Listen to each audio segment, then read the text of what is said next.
చూడాల్సిన పరిస్థితి కనబడుతుంది. ఏంది అంటే ఇది సీఎం సార్ మేము మహిళలమే కదా, ఎందుకు మాపై ఇంత వివక్ష? న్యాయం చేయమంటే అక్రమ అరెస్ట్ల ఆశా వర్కర్ల ధర్నాలతో దత్తరిల్లిన కోటి సెంటర్ 18,000 జీతం ఇవ్వాలని డిమాండ్, ముందస్తు అరెస్టులు చేపట్టిన పోలీసులు, ఆశాలపై ఏంచి దౌర్జన్యం, హరీష్ రావు పోరాటానికి అండగా ఉంటామని స్పష్టీకరణ అంటూ కూడా చెప్పిన పరిస్థితి కనబడుతుంది. ఇక ఆశా వర్కర్లకు సంబంధించి నిన్న ధర్నా చేస్తే పాపం వాళ్ళని ఎట్లా ఈడ్చుకపోయిలు, ఎట్లా ఇబ్బంది పెట్టిలు అనేది ఒకసారి మీకు చూపించే ప్రయత్నం చేస్తాం. ఎందుకంటే ఆశా వర్కర్లకు సంబంధించి నిజంగా కూడా వాళ్ళు ధర్నా చేస్తూ ఉంటే, రాస్తోరోకో చేస్తూ ఉంటే వాళ్ళను అక్రమ అరెస్టులు చేయడంతో పాటు ఒక మహిళకు సంబంధించి పూర్తి స్థాయిలో స్పృహ తప్పిపోయిన పరిస్థితి కూడా కనబడింది. అంటే తెలంగాణ రాష్ట్ర వ్యాప్తంగా ఒకసారి చూడరు. ఇగో ఇది మహిళలకు సంబంధించి నిన్న ఆశా వర్కర్లకు సంబంధించి అరెస్ట్ల పర్వం ఎట్లా కొనసాగుతుందో ఒకసారి చూడండి, మీరే చూడండి. రైట్,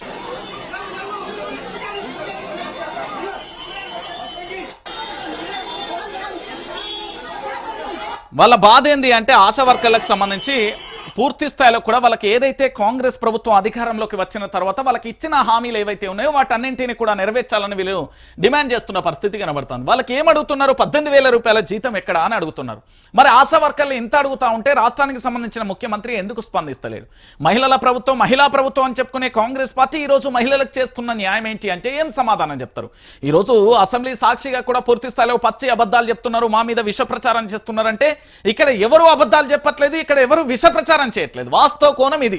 ఎందుకంటే సీఎం సార్కు మహిళలు మొరపెట్టుకున్నారు, ఈ తెలంగాణ ఆడబిడ్డలుగా ముఖ్యమంత్రికి ఆ గౌరవం ఉండాలి, వాళ్ళు ఎందుకు ధర్నా చేస్తున్నారు, వాళ్ళు ధర్నా చేయాల్సిన అవసరం ఏంది, అందులో కూడా ఒక మహిళ స్పృహ తప్పిపోయే పరిస్థితి ఉన్నది. అంటే ఎంత దారుణమైన పరిస్థితులు ఈ తెలంగాణలో ఉన్నాయో ఒకసారి యావత్తు తెలంగాణ సమాజం కూడా ఆలోచించాల్సిన పరిస్థితి ఉంటుంది. నేనేమంటున్నానంటే తెలంగాణ ప్రాంత బిడ్డలారా, మీరందరూ తెలంగాణ ప్రాంత ప్రజలారా, మీరందరూ కూడా ఆలోచించాల్సిన విషయం ఏంటంటే ఇక్కడ కోటి సెంటర్లలో వీళ్ళు ధర్నా చేస్తున్నారు. దేనికి ధర్నా చేస్తున్నారు? వాళ్ళ హక్కుల కోసం ధర్నా చేస్తారు, వాళ్ళకి ఇచ్చిన హామీల కోసం ధర్నా చేస్తున్నారు, వాళ్ళకి రావాల్సిన వాటాల కోసం వాళ్ళు ధర్నా. వాస్తవమే కదా, వాటా అంటే మీన్స్ వాళ్ళ జీతాలకు సంబంధించి ఏదైతే పెంచుతా అన్నారో ఆ జీతాలు ఇవ్వమని వాళ్ళు ధర్నా చేస్తారు. దీంట్లో తప్పేముందండి?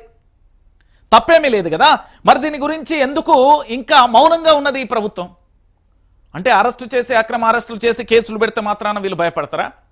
అక్రమ కేసులతో వీళ్ళకి ఒరిగేదేంటి? ఏమైతుంది మహిళలకు సంబంధించి అక్రమ కేసులు పెడితే? ఈరోజు పూర్తి స్థాయిలో ఇగో ఇలాంటి నిజాలు చెప్తున్నారని వైఆర్టీవీకి సంబంధించి పూర్తి స్థాయిలో కూడా రిపోర్ట్లు కొట్టే ప్రయత్నం చేస్తున్నారు. అతి భయంకరంగా రిపోర్ట్లు కొడుతున్నారండి. రిపోర్ట్లు కొడుతున్నారని నేను మాట చెప్పడం కాదు, నేను పూర్తి స్థాయిలో కూడా చూపెట్టే ప్రయత్నం చేస్తాను. ఎందుకంటే తెలంగాణ రాష్ట్ర వ్యాప్తంగా ఈరోజు ఒకసారి మీరే చూడండి, తెలంగాణ ప్రాంత ప్రజలారా ఎంత దారుణంగా అంటే దాదాపుగా ఇక్కడ పూర్తి స్థాయిలో కూడా జరుగుతున్న పరిణామాలలో ఘోరాతి ఘోరంగా అంటే ఛానల్కి సంబంధించి పూర్తి స్థాయిలో రిపోర్ట్లు కొట్టడమే కాకుండా ఎక్కడికెక్కడ దెబ్బతీసే ప్రయత్నం కూడా జరుగుతున్న పరిస్థితి కనబడుతుంది. ఒకసారి ఇది చూడుర్రి, మీకే చూపెట్టే ప్రయత్నం చేస్తా. అంటే తెలంగాణ రాష్ట్ర వ్యాప్తంగా కూడా పూర్తిగా కూడా ఇక చూడుర్రి ఒకసారి. ఇక్కడ రేవంత్ రెడ్డి పాలన ఎలా ఉంది అంటూ నిన్న నేను ఒక పోలింగ్ పెట్టినండి. ఒకసారి ఇక్కడ చూడుర్రి, 2495 అంటే ఇది రాత్రిలి పాల్గొన్న స్క్రీన్ షాట్ తీసి పెట్టిన. బాగోలేదని 85%, బాగుంది అనేది 15% మంది ఈ పోల్లో పాల్గొన్న పరిస్థితి కనబడుతుంది. ఇగో ఇక్కడ చూడుర్రి, 3586 మంది ఓటర్స్ పాల్గొంటే బాగుంది బాగోలేదు, రిపోర్ట్లు కొడితే పూర్తి స్థాయిలో కనీసం దాని ఫలితానికి సంబంధించి కూడా లేకుండా పోయే పరిస్థితి కనబడుతుంది. నేనేమంటున్నానంటే వైఆర్టీవీ చూసే ప్రతి ఒక్క వ్యూవర్కు నేను చెప్పేది ఒకటే, ఈరోజు వైఆర్టీవీ చూస్తున్న ప్రతి ఒక్కరు కూడా ఆలోచించాల్సిన విషయం ఏంటంటే రిపోర్ట్లు కొడుతున్నారు, భయంకరమైన రిపోర్ట్లు కొడుతున్నారు. ఎందుకంటే వాళ్ళని ప్రశ్నించేది కేవలం వైఆర్టీవీ మాత్రమే ఉంది, మిగతా ఛానల్తో మనకు సంబంధం లేదు, అవి లెక్కలో కూడా రావు. నేను చెప్తున్నా కదా, మనకు ఒక బాధ్యత ఉంది. మనం పూర్తి స్థాయిలో ఫాస్ట్గా వచ్చి పోరాటం చేస్తున్నాం, ఇవన్నీ పక్కన పెట్టినా కూడా పోరాటం అనేది మనం అంతగా మారిపోయింది. అప్పుడు ప్రశ్నించినా ఇప్పుడు ప్రశ్నించినా పూర్తి స్థాయిలో ఎంత దారుణంగా అంటే ఆ రిపోర్ట్లు కొట్టే ప్రయత్నంతో పాటుగా ఎక్కడికక్కడ రిపోర్ట్లు కొడుతున్న పరిస్థితి కనబడుతుంది. కాబట్టి మీరేం చేయాలి అని నేనంటే, నిన్న రాత్రి లైవ్ 1856 మంది చూస్తున్నారు. రిపోర్ట్లు కొట్టే దారుణానికి లైవ్ దారుణంగా పడిపోతున్నది. ఈరోజు కూడా మీరు ఇప్పుడు కూడా చూడరే, లైవ్ 176 ఇది మీకు కనబడేది.